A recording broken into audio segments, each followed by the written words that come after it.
This week we're reviewing Oddity, a newer limited release supernatural horror movie that may still be in theaters. Find out why Sydney hated it and why I'm right in saying it's the best horror movie of the year. But first, a word from our sponsor. This episode is brought to you by F*** Around and Find Out Oddities, your ultimate destination for the eerie, the enchanted, and the extraordinary. Dive into a world of mystical curiosities, haunted dolls, and metaphysical marvels. Whether you're seeking enchanted antiques, powerful crystals, or tarot cards that whisper secrets, we have it all. But heed this warning. Take our treasures seriously. These aren't for whimsical gifts or for goth girls to decorate. For the magic within holds a power. Visit F*** Around and Find Out Oddities today, where the curious come to play and the brave come to stay.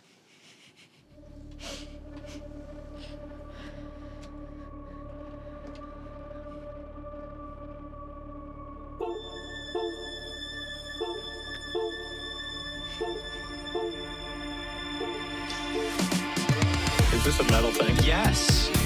A little taste. David, what is this? It's pretty thick. Break. I have to kill a lot of people. Just tell me what you want me to fuck. I have big tits and a tiny vagina. Oil me up, Daddy. I can't believe that Bryce prefers big tits. Mistletoe alert. This is backcountry. This guy was a real jerk. How long can Hugo being pregnant? Chomp, chomp, chomp, chomp. Oh, you're such a dick, David. Okay, everybody, put on your corpse handling gloves. Ew. Hoodie Picasso. Horror. Hello, and welcome to Horror Movie Talk. We're recording this in the afternoon and evening, so we look even more haggard than normal, or at least I do. I'm Bryce Hanson, and with me is Sydney, the resident witchy woman. Hello. Every week, we review a single horror movie. New theatrical releases always get priority, but we also review older horror movies, both good and horrible. Make sure you rate, review, and subscribe on iTunes. Full video available on YouTube. Don't be a square. Be sure to square. Whatever. Who the fuck cares? Also, check out Patreon. Patreon.com/horrormovietalk, the equivalent of the adult section at your video rental store. If you want to leave your pee in the community pool, go to horrormovietalk.com or call 682-253-4468 and leave us a voicemail. Let's get into this episode. Got a great episode. New release, Oddity. Limited release, so you might not have seen it at your local theater, but it's legit. We'll start out by giving a brief review and our score for the movie. I might have a stroke later. What's going on right now?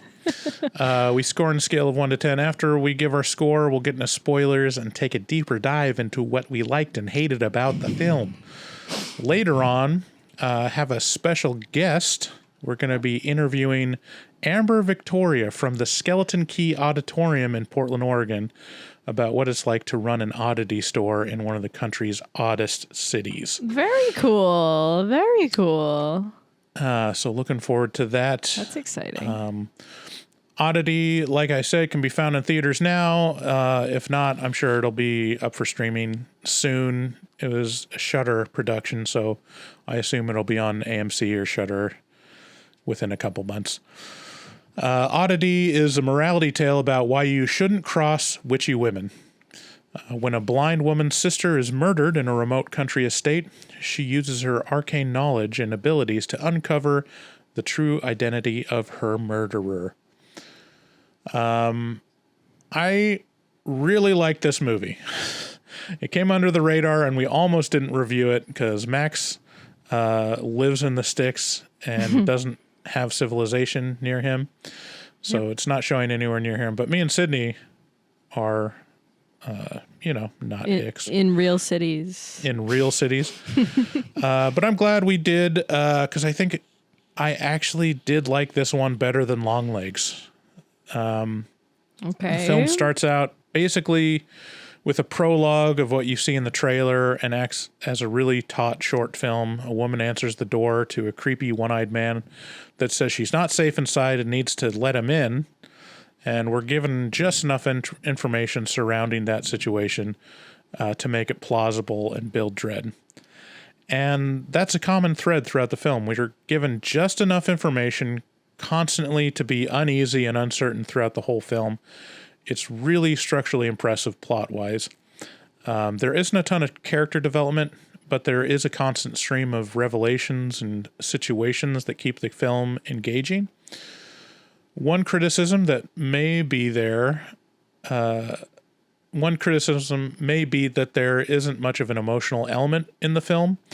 The characters all seem very cold and disconnected. However, each character has enough of a personality and backstory to make their interactions and decisions interesting.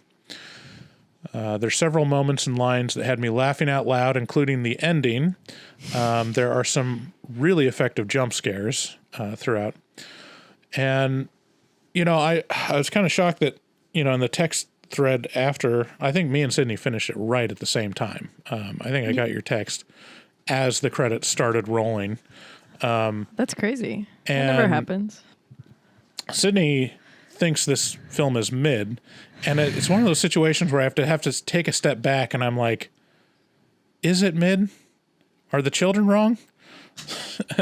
No. Am I so wrong?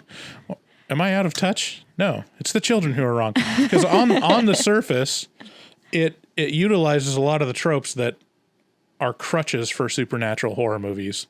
It's got the spooky dark house, the strange sounds in the darkness, stretches of tense silence leading up to jump scares. But for some reason, instead of rolling my eyes, I'm truly engaged throughout this movie. And I think it's because all the reality-based elements seem plausible and all the supernatural elements seem interesting or novel, as opposed to a cookie-cutter Conjuring movie where it's like, okay, we've seen this all before. There's ghosts, spooky house, jump scares. This at least had some interesting magical elements that weren't just ghost. So I think it's a great movie, and honestly, I don't have any real criticisms or anything that bothered me with it. I'm gonna be bold and just say this one's a 10 out of 10. That's wild. So defend yourself, Sydney. I see where you're coming from. And when I went on to Letterboxd to rate this after I watched it, I didn't see a single review or maybe I saw a couple reviews that agreed with my viewpoint. Most of them were 4.5 out of 5, 5 out of 5s, better than Longlegs, better than The First Omen, the best, might be the best horror of the year. And I don't know what it was, but I really wasn't feeling it. I loved the setup. I think the idea is awesome. And I don't know. The jump scares really got me. That was something that usually doesn't get me in horror movies, but I actually jumped and went at a lot of, there were a couple of jump scares. At all of them, I was not expecting them, and I did thoroughly enjoy them. And the music that went along with the jump scares was very good. So that was my favorite part of the movie. But I thought the writing was lacking. I couldn't tell if they were trying to be funny or if the writing was just bad. I thought that who the killer was very obvious. I was not surprised with that at all. I thought a lot of the characters were very stereotypical. I did like the setting. I liked the premise, but I just think that maybe a little bit more explanation or plot. I feel like the main plot was lacking a lot. I don't know. I really, that's really what I got from it. And there were times where I was legitimately yawning and I was not tired.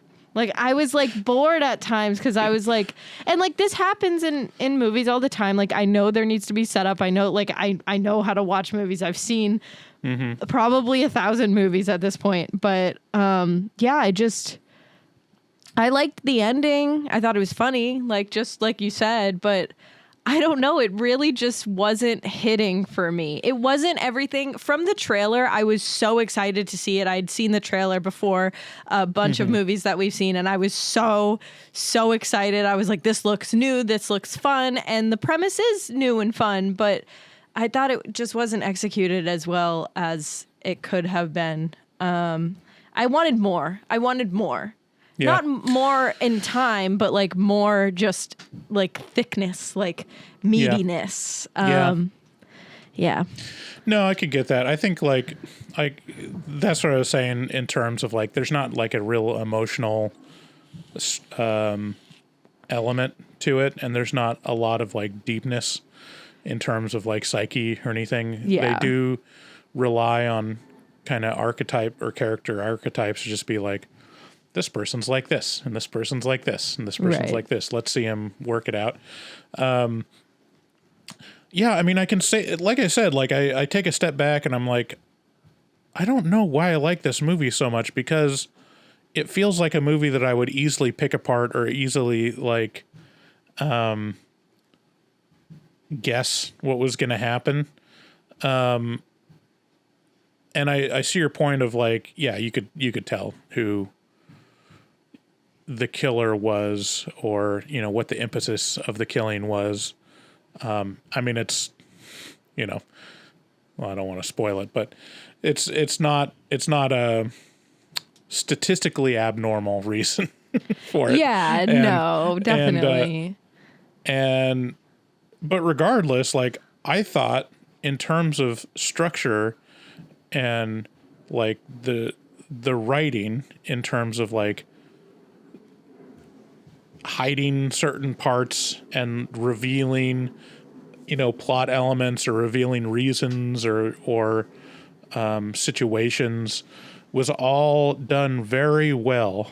Like we'll talk about in the spoilers, like each thing that they reveal at the right moment, to make it, to sustain like kind of the dread for me at least. The writing, I could see where you're coming from in terms of like, yeah, what's the tone they're going for? And I think it's just like, it's a very English UK tone. It's very dry. So there are humor elements in it. Like there's parts that I laughed out loud, and lines that were delivered perfectly, but they're just very dry and like not forecasted. And not like, they're just played very straight. But I thought the writing was good. So I don't know. I can kind of see where you come from, and I think on a different day I might watch this and be very bored, but it hit me just right, and I was really impressed with it. I thought it was a really good movie, really good setup. Really good, just story that was executed really well. So this is only the director's like second full feature length movie, I think. Oh, that's cool. And it has mostly unknown people in it. Like there's probably the closest you'll get is Steve Wall or Johnny French. I think they were in like Vikings or something. Yeah. Steve Wall was in Dune. He was Bashar in Dune. But everyone else is like not big names, and I thought they did really well. I don't have any qualms about the acting in it. I thought I think the acting was fine. The husband, Gwillem Lee, he's in The Great, which was a show that I really liked. And that's right. yeah. And I thought I had seen Carolyn Bracken before, but she just looks like the actress that's in what's that show? The time travel romance show on Netflix. I don't know. Whatever. But Yeah, she looks like not. she looks like the actress that you see in everything, but you can't put your finger on it. Yes. Yes, exactly. But I don't know. I honestly thought that like the husband, I love him in The Great and I love the show The Great. I'm really sad that got canceled. But I thought like, I guess it might be the script. I just thought the lines that he got were just like, every time he delivered them, it was like he didn't want to be there. Like he was like, I don't want to be at work today, so I'm just gonna like do my job and get out of here. And that's kind of just like, I don't know. I think I could see how you would think that. To me, he plays a psychiatrist, and I thought that's exactly how a psychiatrist that works in an insane asylum would talk to someone. I guess. Yeah. It's like He very didn't really seem like he loved dry, his job. even keeled, and just like matter of fact. Yeah, there's not a lot of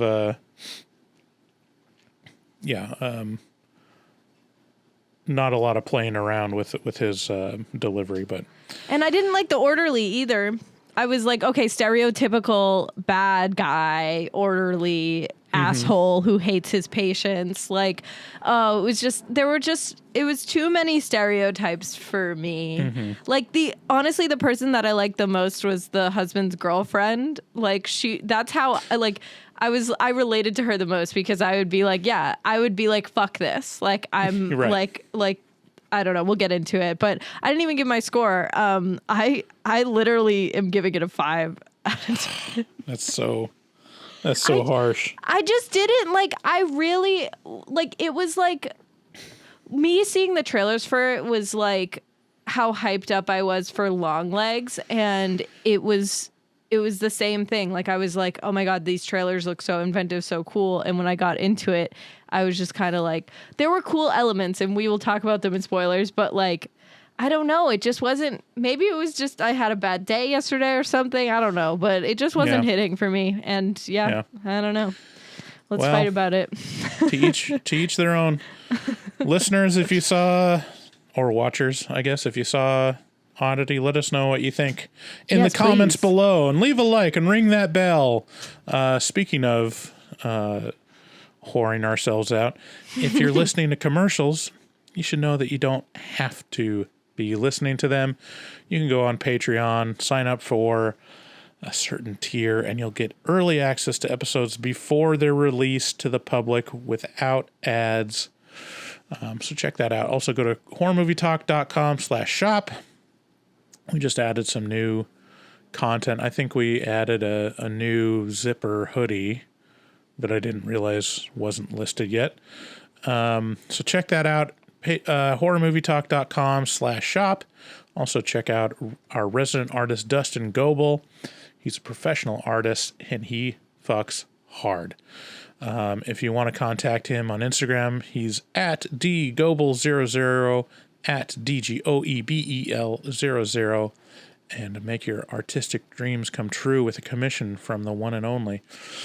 If you want to leave a voicemail, call 682-253-4468. Thanks again for listening. Let's get into spoilers.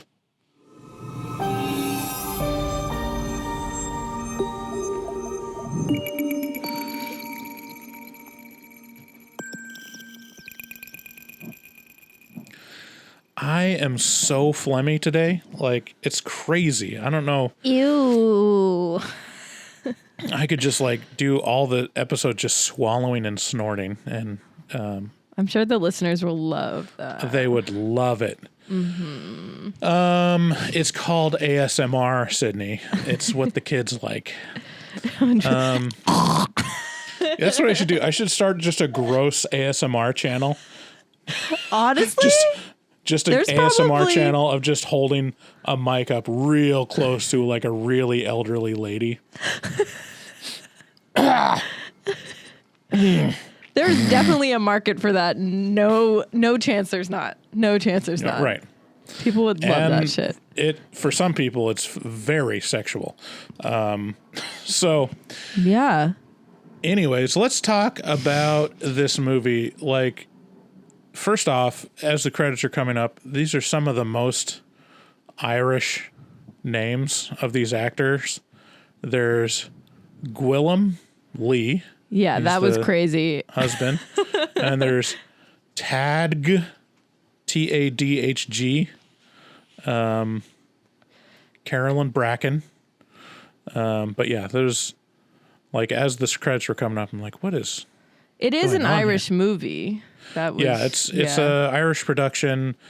I'm not sure they ever said where it took place, but because most of them just had English accents. Most of them didn't have Irish accents that I remember. Maybe I'm wrong. Yeah, I mean, they said they were going back and forth to the city, and I assumed it was London just because Yeah. of the way that they were. Most of the people were talking, but I mean, it could have been Dublin. I don't know. Yeah. It doesn't matter. So yeah. So it starts out like in the trailer in this country estate. It looks kind of like a castle. It's just, and it has an overhead shot, and it's just a big square with a central plaza. Yeah, in like the a center. courtyard.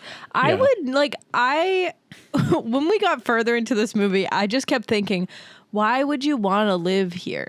Why would you want, like, they renovate like one little corner of the house and it's taking them forever to renovate it, and it's like, what are you going to do with all that space? What is the point? It's Well, that's like- humongous. That's literally the story of owning a castle. You know, it's like you see these castles in Ireland or in the UK, and you're like, whoa, could you imagine living in that place that stood for 300 years or 1,000 years or whatever? And you're like, yeah, but everything's falling apart. Like, Yeah.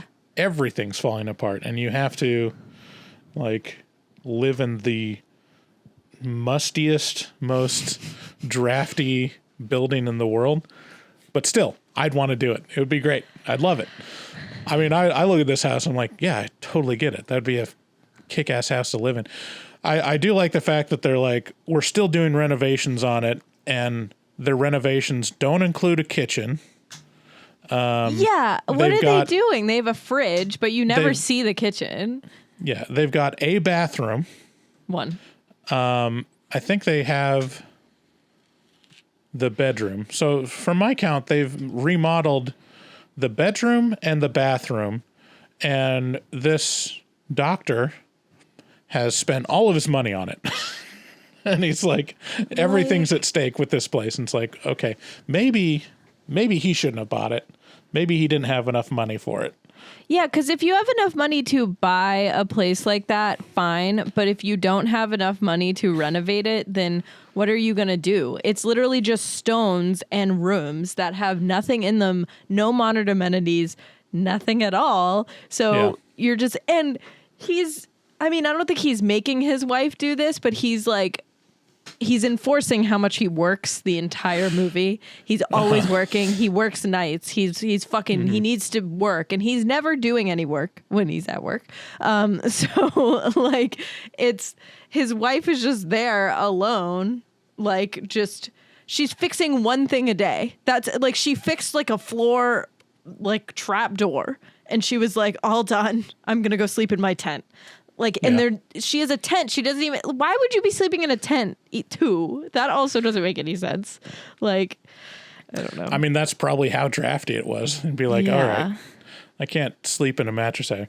So anyways, it opens up, and we see this castle, and it's a husband and wife, and the husband is just leaving for work, leaves the wife behind, and it goes into nighttime, and she goes out to her car to get something. She hears like a weird spooky sound behind her. She had left the door open, and she can't find her phone. That's why she went to her car. That's why she went to her car. And then she goes back inside, and someone knocks on her door. The creepiest, craziest looking one-eyed hermit man. That's not him, but through the people or whatever, he says to her, listen, I saw a guy run into your house while your back was turned. You're not safe. Let me in. And we're given enough information from like the sound and like the uncertainty of like, was there someone in there, to where we're like, okay, you either are uncertain about a killer in your house, or you're uncertain about the much more creepy and real person outside your door, and do you let him in? Yeah. And she does hear something in the house after Right. he is like begging and pleading her to let him in. I don't know why she wouldn't just run out to her car after, because she doesn't let him in. That's the whole thing. Is she doesn't let him in. She's about to, but she's like, instinct, I probably shouldn't do this. I'm in the middle of nowhere. There's no one around. I don't know why immediately you wouldn't just run out to your car and drive away, because I'd be freaked out enough that I would have enough adrenaline to drive back to the city and at least just or drive somewhere that's populated, I guess, like the village. There's a village nearby, I guess, but I don't know. I mean, fair enough. So in the prologue, like the setup, like it doesn't actually show her turning the guy away. It starts out with her reaching for the door and just being like, okay, and going to let him in. And then it just cuts forward to a year later. And and you don't know that right away either. Like, you don't know that right away. So like all this stuff is like, it's kind of metered out to you throughout the whole movie. So you don't find out till later that she didn't let the guy in. No, okay. So here's the things. Here's like the series of information that you get. So you get the situation. It looks like she's going to open the door to let the guy in. Skips forward to a year later. We learn that she's dead, and that this guy that was at the door was just released from the asylum, and that he has a violent history, and he killed her. And then later you learn that no, he did not kill her, and it does a flashback to her reaching for the door and then deciding no, and telling him no, and then he says, okay, I'm going to go to the police. You just stay by the door and keep your eyes open. Just be careful. And then she goes into her tent. Well, it's she realizes she's had this. Oh yeah, this is the other like main thing that was set up in the prologue, which was she sets up a camera to take time lapse pictures, like facing towards the door. So like that's the other bit of information that we know we have is like this camera caught something, and so it shows her looking at the camera, finding out there's someone in the house. At this point, she's in the tent, and then so there's a lot of like this stuff that's like slowly you don't know how she actually died until about halfway through the movie. It wasn't that. I feel like it wasn't that far in, because like we get the prologue, and then the husband goes to visit. We find out she has a twin sister. Goes to visit the twin sister and like gives her the fake eye because she runs an oddity shop and she's like psychic. So if she touches, like we learn this later, but if she touches like personal objects, she can like see what that person saw or what they went through. So he's like, I saved this for you, which in hindsight, why the fuck would he do that? Why would he do that? He didn't. No, I know why. Because he didn't believe that she was actually psychic, because he doesn't believe in all that mumbo jumbo. That's why. That's why. Because he doesn't believe in it. And it's set up in that thing. And then it goes to like, or maybe this was before that scene. There's a guy in the mental hospital and he hears something scary. He obviously sees something scary. We don't see what it is. And then he goes in to the guy with one eye's room and sees his head exploded. And that happens towards the beginning. Yeah. I mean, there's a lot. See, I mean, when you talk about it, there's a lot that happened in this movie. Yeah. And it's like the order in which they reveal it, to me, is the most interesting part. It is interesting. It is interesting. It presented a new idea and a new way to present it, and I commend it for that. But like, I just thought it was kind of hacky. I don't know. So the real question is, when the husband brings the glass eye to the twin sister, the real question is, how does he have that glass eye? like, well, like in terms of I'm assuming logistics. that the guy who supposedly killed his wife goes back into his psychiatric care. And I don't know, because that other guy picked up the eye. So he must have given it to... Yeah, maybe. I mean, it's just, you'd think someone like next of kin would have gotten the glass eye, but I guess he doesn't have next of kin. Because he killed his mom. Yeah. Which is inconsequential. It doesn't matter. Yeah, it doesn't really matter. It just adds to the uncertainty of whether he's actually a bad guy or not. Yeah.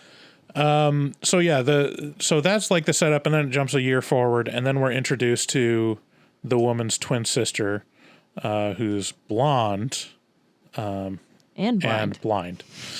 Blonde and blind. This is a great little oddity shop. This is a great moment because she's a very, spiritual, witchy, and we see that she's just sitting there caressing this desk bell. Yeah. And she's not ringing it. She's just like kind of touching it. And, the husband comes in and he's kind of rolling his eyes about all this stuff and asking about, what's she holding. And she explains that, this bell is haunted. And if you ring it, this, angry, dead bellman ghost or bellboy ghost will come and kill you. And he's like, okay, crazy lady. He's like, ring it. Why don't you ring it? And she's like, you don't fuck with shit like this. Yeah. You dumbass. I just wanted to touch it. What was the other stuff that was in the shop? Didn't they go over anything else? It was there was a woman whose husband passed away, and like, this is a story that she told. This doesn't happen in the movie, but she gave the twin his wedding ring and was like, what happened? Like, was he cheating on me? And right. she was like, yeah, he was for years. And he's like, how can you see that? Oh, no. She tells that doesn't come till later. No. She tells that to the girlfriend. Yana. I don't know their fucking names. Yana. Yeah. Never mind. I don't know. There was nothing. There was when he leaves, she goes back and sees this box. She has a box, and she doesn't show you what's in the box. And then he kind of invites her over. She's like, I wanna come over. It's been like a year since she died. We should like have dinner or something.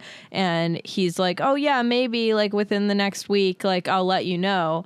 And then the next day or something, she like shows up at the house just unannounced. And she's like, hello, I'm here. Yeah, it's a great awkward moment. Before we go forward from the oddity shop, there was one line that I loved, because before she knew it was him, she didn't know it was her, former brother-in-law or whatever, and she was just like treating him like a customer.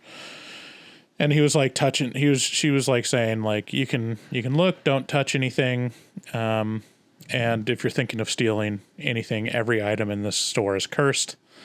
Curses are lifted at the time of purchase, which is a great concept of just like, listen, everything in here is cursed, so don't take it. Like, I mean, that's but if you want it, I'll lift the curse before you walk out the door.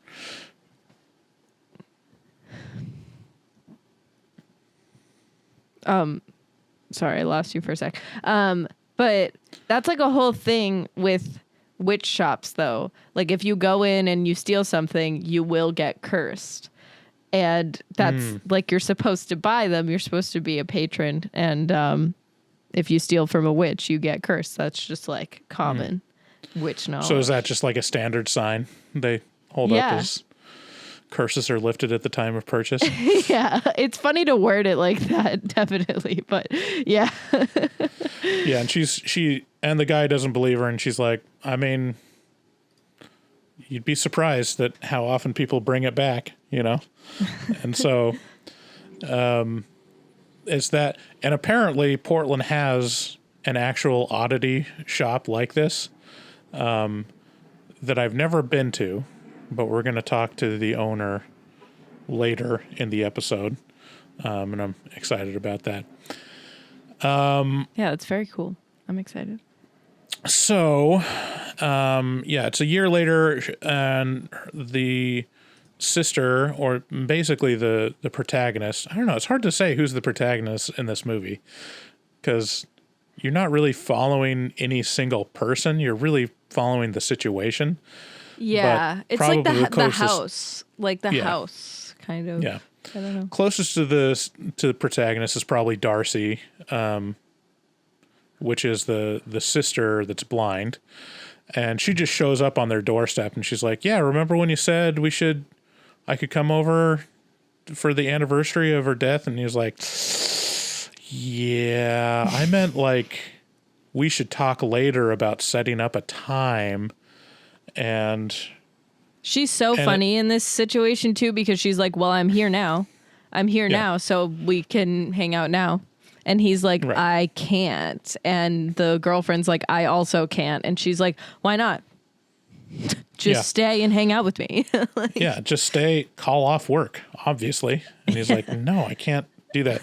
It's the most like, it's very awkward. And she's putting them into a very awkward situation, and it feels almost unrealistic because she just cannot take a hint of, they don't want you to be here, you should leave. And she's just like, no, I'm here. Can I stay? And then, it's this great moment because she's blind. She can't see. That's what being blind is. And the girlfriend of the husband of the dead woman, she like gives him this look and just like, no, absolutely not. And he's like, yeah, sure, whatever. She's like, what motherfucker? It's a great moment. And he's like, yeah, well, obviously if you could stay, that'd be better. But, obviously she can't take a hint. And so she's... Yeah, the girlfriend, like, the thing with her is that she can't sleep at the house because this guy just, like, permanently works nights forever and always, apparently, because that's what happened when his wife got killed, and this is what is still happening a year later, and she can't sleep when he works nights because she says to him, your dead wife is haunting this house. And he's like, you're ridiculous. And she's like, okay, yeah, but like, it's just weird. Like, why do you want to live here when your wife got killed here? And he's like, I don't have any fucking money. Like, I have to stay here. And so she's like, I'm going to spend the night in the city. So can you stay here alone? And Darcy's kind of like, yeah, sure, whatever. Like, can you just like feed me first? Whatever. That was another great moment of like, it's just the worst guest. She's the worst guest you could possibly imagine. Showing up on your doorstep, not leaving when you're basically hinting very strongly for her to leave. And then when you're about to leave, it's like, could you feed me? I'm like, bitch.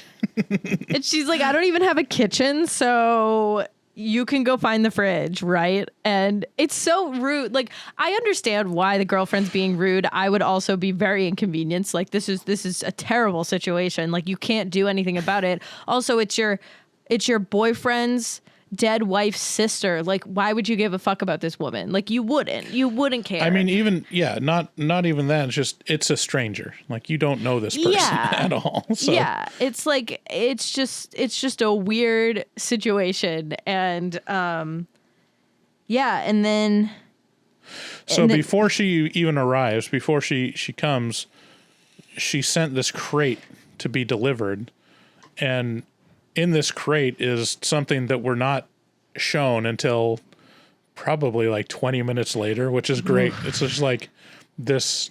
It's like this briefcase in Pulp Fiction for a while, where it's like, why would you send someone that? And you're like, I don't know, she's weird, and you find out later that it's this giant wooden, like life-sized wooden doll, basically like a wooden golem, that's just set up to sit in a chair. And Darcy is like, yeah, my mom got it as a gift from a witch. And he's like, okay. And the girlfriend's like, we're going to definitely throw that away, right? And he's like, oh, absolutely.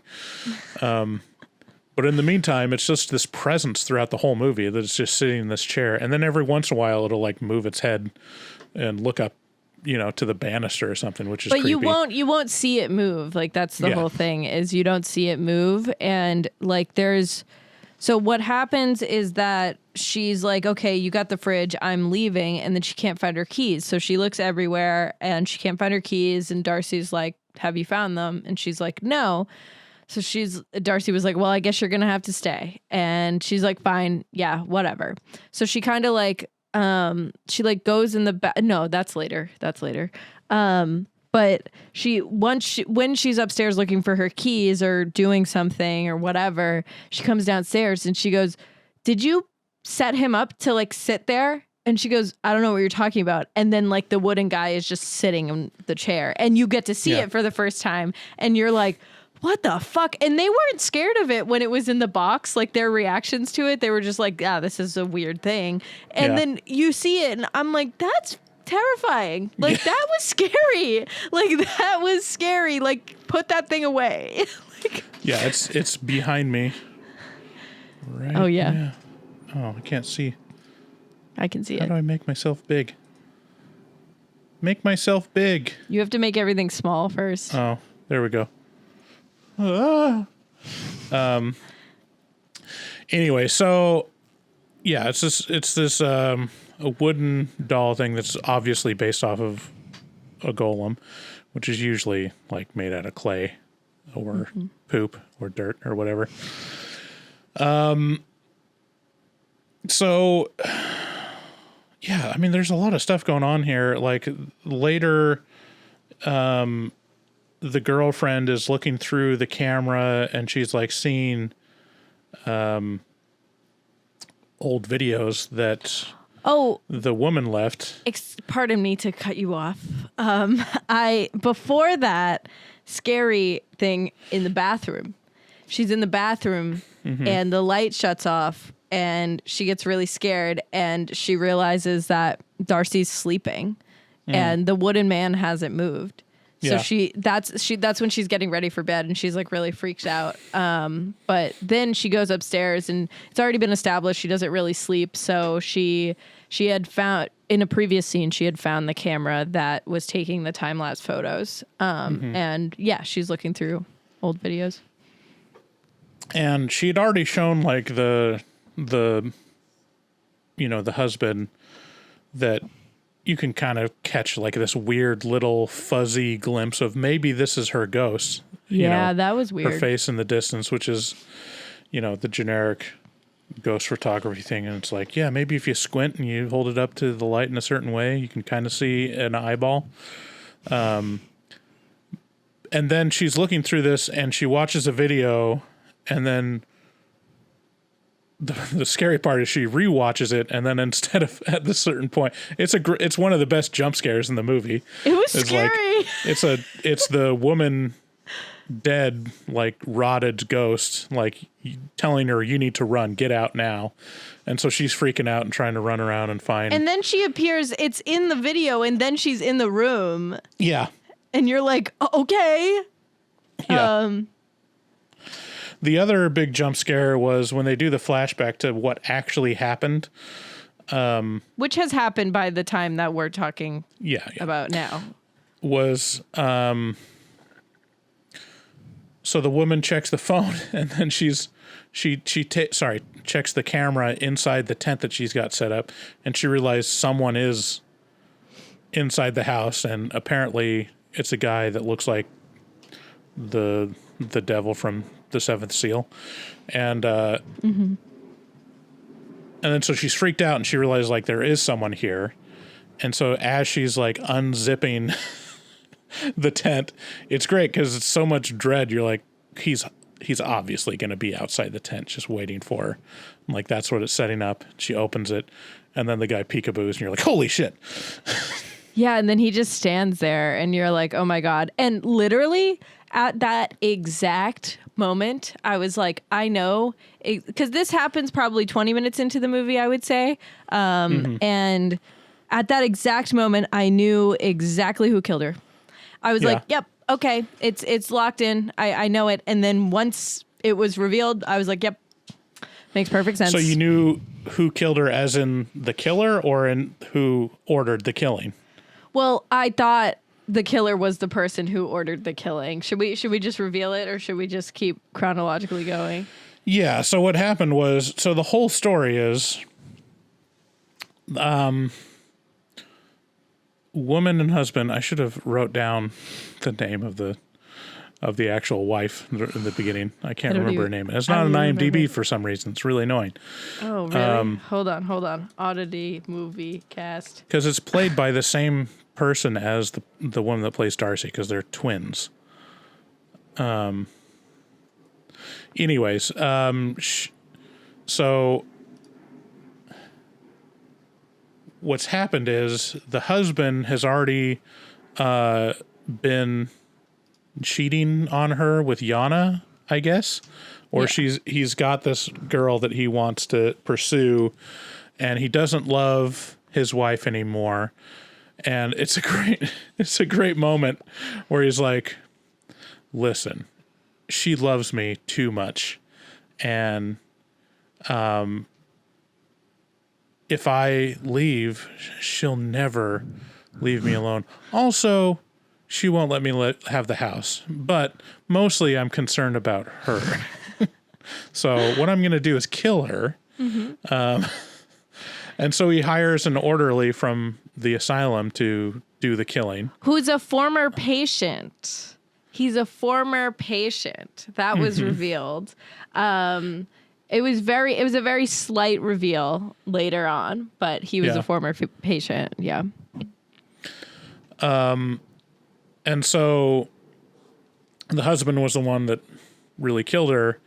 And a patient that had the one eye that came to warn her really was just, he found out about it by listening through the walls, and he was trying to warn her. So he really was just a good guy.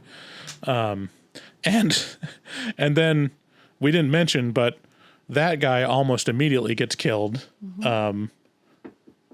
And he's the one that, like, his head gets popped off or whatever. And we find out that actually Darcy was the one that killed him, which is, on second thought, that sounds crazy, because how would a blind woman completely Well, you know destroy. how she did it. I guess she used the golem. I didn't even think about that. Yeah, that's how she did it. That's because remember the guy who like witnessed it, quote unquote, like was horrified by what he saw when he opened the door and then he closed it towards the beginning. Because it was like a monster that you don't see. Yeah, you hear like whispers and screams and shit when he's walking around. Yeah.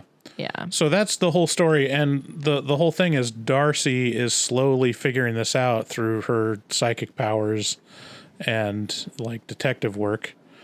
And then once the husband finds out that she's like onto him, he literally sets a trap door for her. Yeah, it's great. That was such a great reveal. Like he like leaves her and he's like, "Listen, you're going crazy. You sit right here. I'm going to put my phone over here, and when I call, you just come over here and pick it up.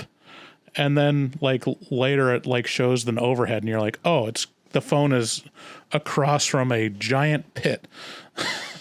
And he's going to make the blind person crawl into it, which is successful. It's like Looney Tunes logic, but it works. Yeah, it's pretty ridiculous. And in the end, like she uses the golem to kill Ivan. all the people. No, I guess, yeah, she kills Ivan, which he had sent to kill her. And then she also mailed the haunted Bell to Ted. Like, I was just, when it got toward, like, I really liked the setup in the beginning. I liked the prologue. I thought that was fun. And I thought, like, you know, when she comes to the house and she's acting all weird and she brings the golem and shit, like, that was all really fun. But I was just looking for, like, more. Like, I was just looking for, like once it was revealed who killed her, it's like, okay, yeah, it didn't give you space to think about anyone else could have killed her. Like, it really didn't. We have the evil orderly who's just like a stereotypical asshole to patients, and we have the husband who doesn't care about anything. He just wants to be with his girlfriend and be with his house. Like, he honestly just loves that house so much. Like, so it's like, once you get this reveal and the husband and like Ivan are talking, I didn't give a shit about that conversation at all. Like, it was weird. And then Ivan. No, I love that conversation because that's the part where he's like, Ivan's like, well, what's the motive for the killing? And I did laugh at this. He's like, it doesn't matter. And she's like, well, what if the motive was sexual? He's like, no, Ivan, please don't rape this poor woman. It's like, what if? I did laugh at that, but like that wasn't the conversation. They had another conversation when they were playing chess or something about like how Ivan used to like break a cross off the wall at the nunnery he grew up in. I was like, I don't give a literal fuck about this guy or about this other guy. And like once Ivan didn't even die when the golem like goes and gets him. Like, he gets brought back to the psychiatric hospital, and like, I don't know, Ted convinces him to like not, you know, reveal anything that happened because he doesn't want to look like a bad psychiatrist, which, like, obviously, dude, you're a psychopath. Like, yeah, you're a bad psychiatrist. And I just didn't care for that. And the end shot was funny, but like the whole last, like, I was just like, okay. I was like, all right, I'm ready for this to be over. But I am really, really happy that the girlfriend got to escape and cussed him out on the phone. I was so happy about that. That was awesome.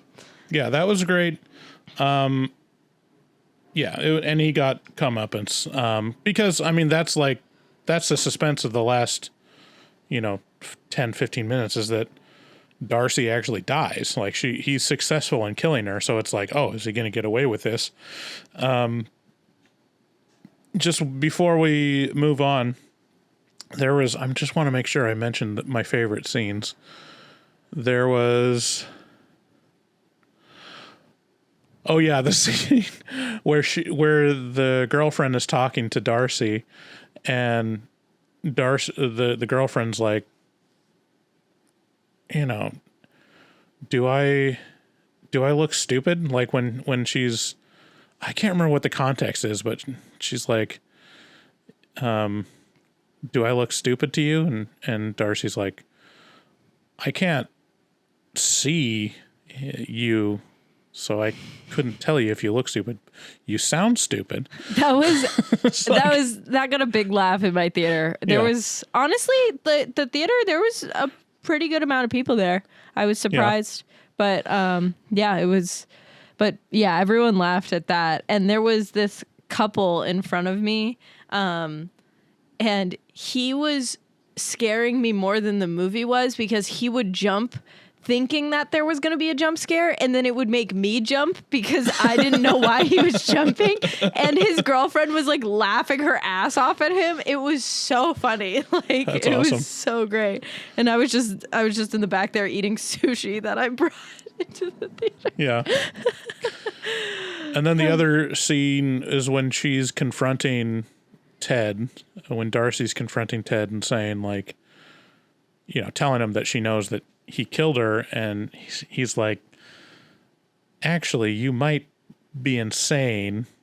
We should probably, you know, evaluate you, you know, in case you're, you know, we wouldn't, you know, what do you call it when you, we wouldn't commit you unless you're a danger. And she's like, I am a danger to Ivan, so send him here. So she's And like, I just will wanting, kill him. yeah. Anyways, I really liked it. Like, it's a lot of, I mean, I'm sure this episode, it just sounds like we're talking about just the plot, but it really does hide a lot of this, and it's, you have to do a little unraveling in the theater while you're watching it. There's a lot of moving parts. There's a ton of moving parts in this movie, and that's honestly, sometimes that's good, and in this case, I just didn't think it was. Like, there was, you might be swaying me a little bit. I might have to rewatch this once it comes out on Shudder and see, like, with other people and see how they react to it. But yeah, I wasn't thrilled, and there were just a lot of conversations where I was like, can something happen? Like, I like, you know what? Maybe my opinions suck because I like Skinamarink, and that's a whole lot of nothing. So Yeah, it's your like, opinion. Okay, well, that's, you know, the worst thing you could possibly say. So, yeesh. but I liked Longlegs better than this, but I'll still say that The First Omen was my favorite of the year. And that's a very different type of movie than this. Honestly, it's as hard as it is for me to say this, I don't remember The First Omen that much. Like, I keep crossing it over with the Sydney Sweeney movie, Immaculate. And I'm like, I know I didn't like Immaculate, but every time I'm trying to conjure up The First Omen, I keep thinking about the abortion scene from Immaculate. I'm like, was that? Oh wait, no, that's not right. No, it's not. It's not. That's not that. It's just a bunch of nuns, you know? Yeah. Okay, well, who would like Oddity? Like, who would you recommend it to?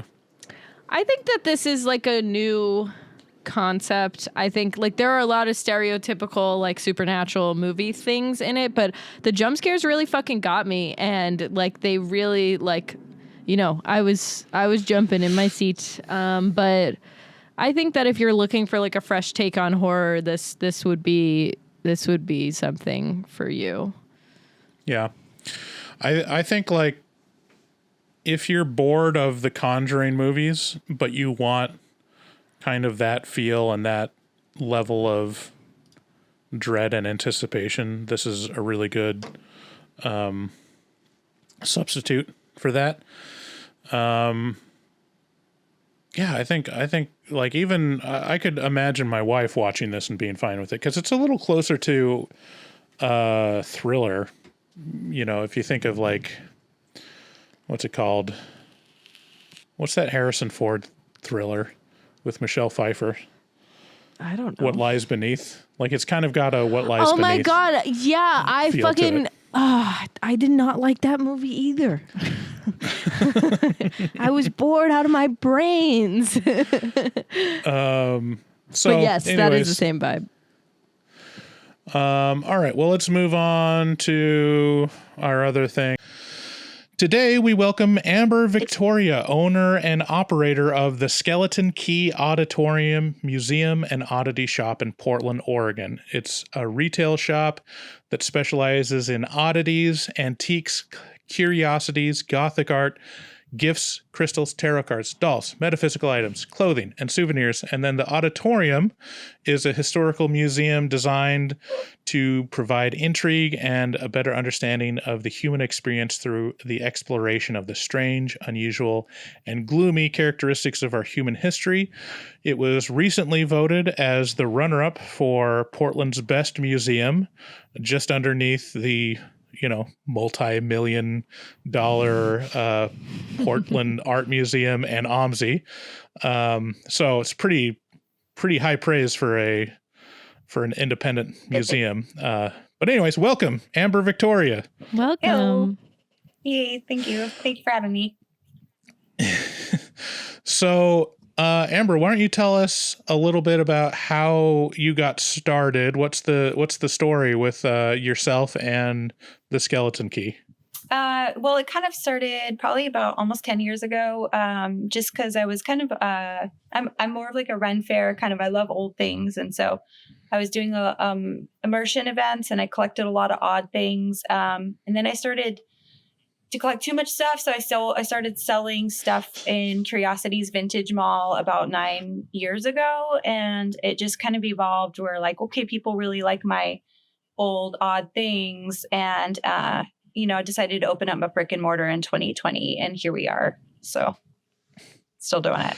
So when you open in 20, when was it open? So I opened up a brick and mortar shop in 2020 on Belmont. It was a small little oddity shop, about 600 square feet.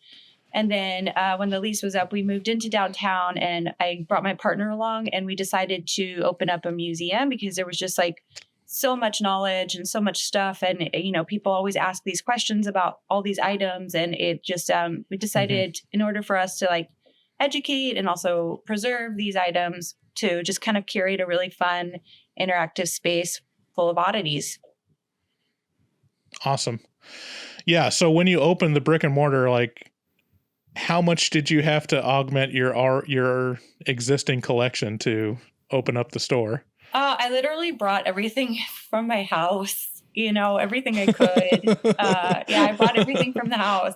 But I had it on my brain for a long time. I was like, I'm going to do this. I'm going to do this. So when I would go out and find things, I was like, this is going to be the register table. And it would sit in my garage, until the moment was right. And to be honest, I think it was the pandemic that just kicked me in the butt because I was working service industry jobs, and we didn't have that opportunity anymore to work service industry in 2020. So I was like, okay, I'm going to crowdfund and I'm going to open up my shop finally. That's awesome. That's so exciting. exciting. I mean, that's got to be hard to start a business during the pandemic too. It was pretty brave. It was a bold move, but you know what? It was like at that time you were thinking, oh, I might just die, so why not? Yeah, exactly. Nice. If someone comes into the shop, no, actually, my first question is, you said you watched Oddity last night. What's your impression of the movie, and how accurate is it for an oddities dealer? I actually was like, wonder why I'm getting interviewed for this movie. I have to see it. And then I watched it and I was like, oh, I see. It was a good movie. I kind of figured out the Who early on, and I was like, I knew it. But the fun part is the woman that's a psychic, and she takes art like items and she says, oh, they're haunted. I kind of completely understand that, because these items have been around for hundreds of years, maybe longer sometimes. And there's this law called the law of contamination. And when you touch an item, it kind of imprints your energy on it. And then so sometimes when you pick up a really old piece, even a macabre piece, and you're like, okay, I feel the sadness on this thing. So I felt that was kind of relevant. You're like, okay, these items, while they're not cursed, but they're definitely kind of haunted in a way. Nice. It's creepy. Sydney, did you have any questions? Yeah. I mean, what is your favorite piece in either the store or the museum And also, what do you think, like the most quote unquote haunted or cursed? And are they the same? I don't think haunted and cursed are the same. But my most favorite piece in the museum is a hair wreath. And it is from 1883. And then on the back, it has the woman's name, Elizabeth Sorensen. It's his grandma, Elizabeth Sorensen. And so what they would do is out of mourning, they would take the person's hair and weave it into flowers and then make a wreath out of it. And that is to honor them after death. It's kind of like a way to remember them. And that is my favorite piece. It's pretty large. I just really enjoy Victorian mourning practices, and that is like the epitome of Victorian mourning. The most haunted object, in my personal opinion, is we have a Civil War era child's casket, and that is in a lot of children's caskets got kind of reused because the mortality rate for children was so high. The pretty ones would stay above ground, and that one, when I brought it into my home. The night that I brought it into my home, I had a dream of a little girl, and she had these little curls in her hair, and she was holding her stomach, like, and I was like, oh, that's unique. And I kind of put 2 and 2 together. I was like, I think that's what's impacted on that object.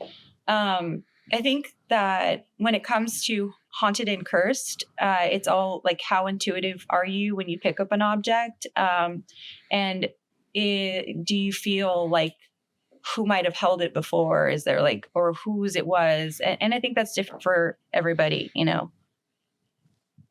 Maybe it's just our imagination. Yeah.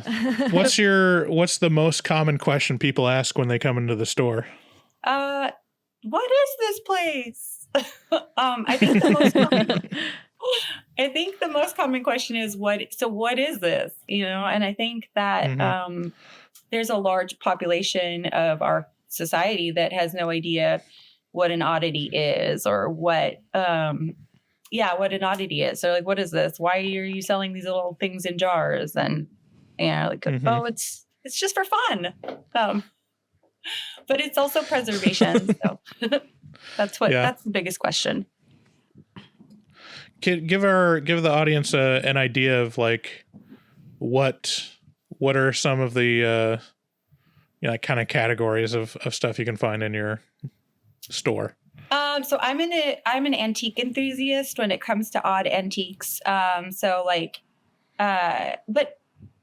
that being said, an oddity is anything with an odd story. So like in that movie, the oddity, the little bellboy bell. You think, oh, it's just a bell. But when you say, okay, well, the guy died, and there's a bell and he shows up, then you've got this story and it becomes an oddity. So we have, we have mundane things, I think they're kind of cool. Branding irons, for the cattle, or, we have hair jewelry, or we've got I'm just trying to look around, like salt dishes. It's just weird. They could be considered mundane, but if you attach a story to them that might be a little macabre, or the history to it that might be a little macabre, it becomes an oddity. Nice. What have you always enjoyed creepy stuff, or was there a moment in time where you're like, this is where I start liking this creepy stuff? When I was about 11, my best friend, it's her birthday today. We used to, back in the 90s, we would walk to the video store and we would rent the stupidest, goriest movies, and naturally grab a 2-liter bottle of Pepsi and a pizza, and we'd go home and we'd watch Tales from the Crypt, Faces of Death, cheerleader slasher movies. And so I've definitely always liked it.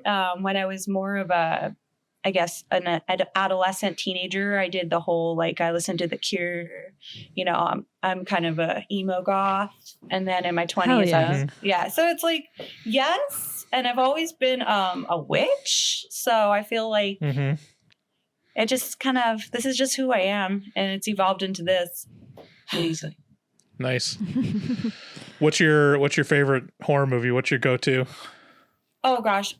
So as an adult, I struggle with anxiety issues. So I get a little bit more of I'm a little bit like softer now. I was very ballsy back then. But honestly, Killer Clowns from Outer Space is like my number one movie. I love clowns. So that's my number one. It's awesome. Nice. Yeah. Sydney? I'm actually like when you mentioned that you're a witch, I am actually going to Salem, Mass tomorrow, and I live in Massachusetts, so I live like a 30-ish minute drive from Salem. I go there all the time. I get my psychic readings done from my favorite psychic that I've ever been to. So there's a ton of shops like there that have oddities, and some of them are the gimmicky, like when the tourists come, like come and buy this stuff, and it's really just mass produced stuff. But like there's some hidden gems there that you walk in and you can feel. Like you immediately walk in, you just feel that presence and you're like, okay, I'm in the right place. Like, what do you have? Like, show me some taxidermy right now. Like, do you have like taxidermy and stuff there? Or is it more just like inanimate items? We do have taxidermy. We have local artists, like I call them preservation artists. We do have several preservation artists in the shop that work on ethically sourced animals in the shop. Like I'm literally sitting right in front of these cute little mice that are dressed up as fairies. Oh, cute! I love that. Yeah, they're real mice. So the gal that does them, she taxidermies them herself. So we sell those. We have like a couple full mounts like raccoons. I have a baboon and stuff in the shop. We do have that stuff. Cool. We do sell some gimmicky things, like it's just part of retail, but we also, we try to keep it as authentic as possible. I'm a picker. I go out at least 2 to 3 times a week looking for like really good antiques for you to add to your collection. I saw on the website too, it has the vendor Honeyed Bones has wet specimens. Do you have any like formaldehyde? Yeah, snakes definitely. and stuff. They're on a shelf behind me, but hell yeah. So this one right here is this is a puppy with gastritis.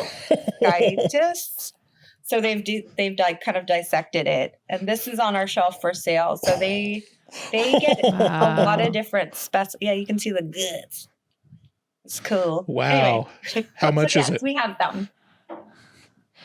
Yeah. Wow, that's cool. I used to have a stingray that was in like liquid, like formaldehyde. I used to, in college, me and my roommate went to like a vintage store, like an oddity shop, and we found a bunch and we were like, how much is that stingray? And he was like $50. And we were like, that is our new pet. Like, it was awesome. Dude, $50 is a score nowadays.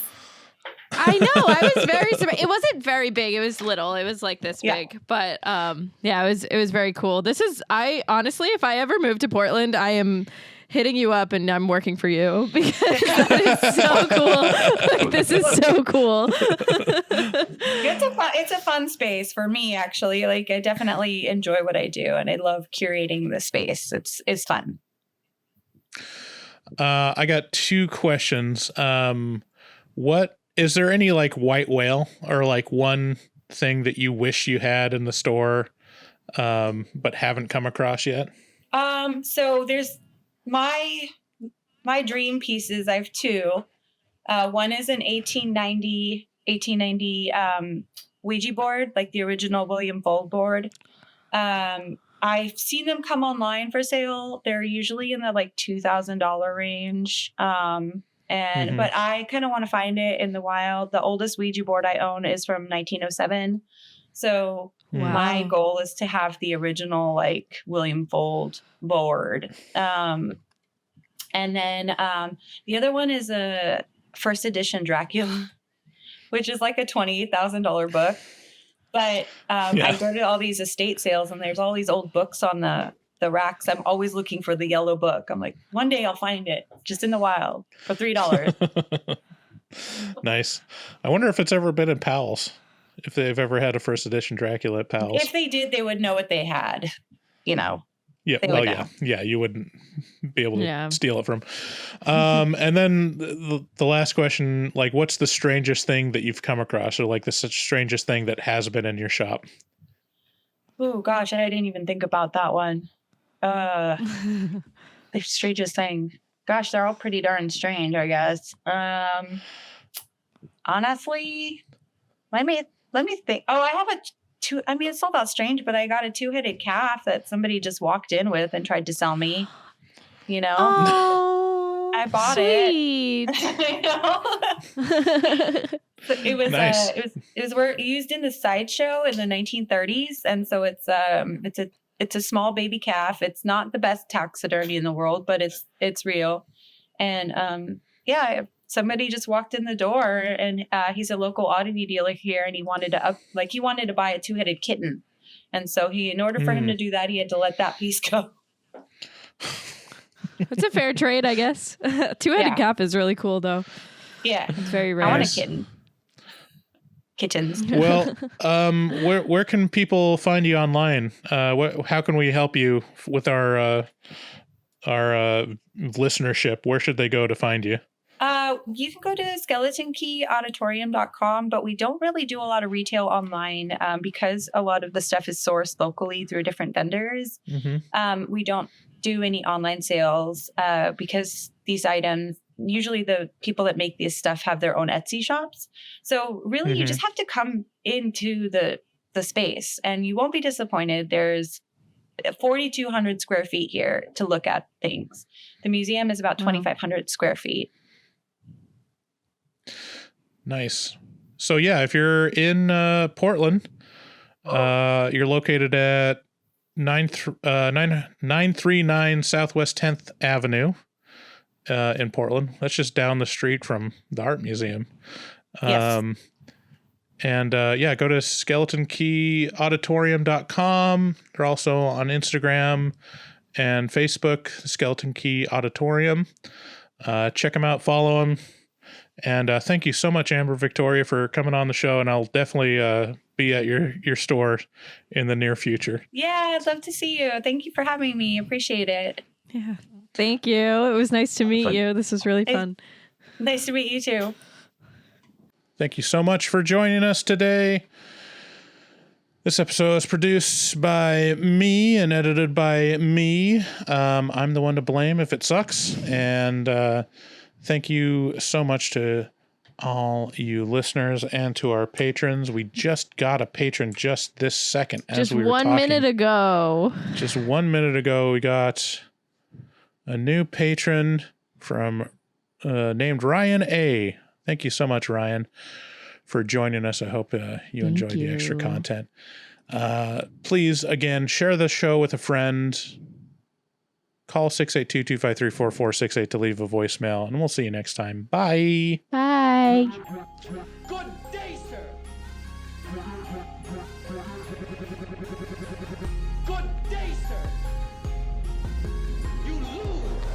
You get nothing. Is that raincoat? Yes, it is. I just took a stroll through the scraggly woods.